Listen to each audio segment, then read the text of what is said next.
সারিবদ্ধ মাল্টা গাছ, প্রতিটি গাছের সবুজ পাতার ফাঁকে দুলছে পাকা আধা পাকা মাল্টা। মাল্টার ভারে নুয়ে পড়ছে গাছের ডালগুলো। এই দৃশ্য রাজবাড়ী সদর উপজেলার ঘোরপালান গ্রামের কৃষি উদ্যোক্তা আলাউদ্দিন শেখের বাগানের। 2021 সালে রংপুরের এক বন্ধুর কাছ থেকে পাকিস্তানি মাল্টা গাছের চারা সংগ্রহ করে বাগান করেন তিনি। 200 শতাংশ জমিতে রয়েছে তার অন্তত 2000 মাল্টা গাছ। প্রতিটি গাছ থেকে 25 থেকে 30 কেজি মাল্টাও সংগ্রহ করা যাবে। এবছর তার বাগান থেকে 15 টন মাল্টা সংগ্রহ করতে পারবেন, যা কয়েক লক্ষ টাকা বিক্রির আশা করছেন তিনি। মালটা হিসেবে খারাপ না, বা লোকে বলে খাওয়া দাওয়া করে বলে যে এটা ভালো রস আছে, ভালো মান আছে।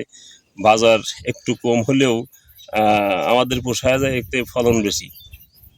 তা আগামীতে মনে হয় যে আরও ফলন আসবি, গাছ দেখো ছোট গাছ, আগামীতে ফলন আসবি। তাই মোটামুটি মালটা চাষে খারাপ না।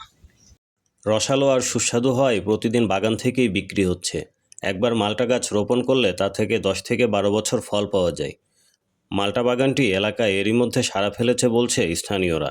মালটা বাগান দেখতেও খুবই ভালো, খাওয়াও আমি নিজে কিনে খাইয়া দেখছি, খুবই ভালো সুস্বাদু।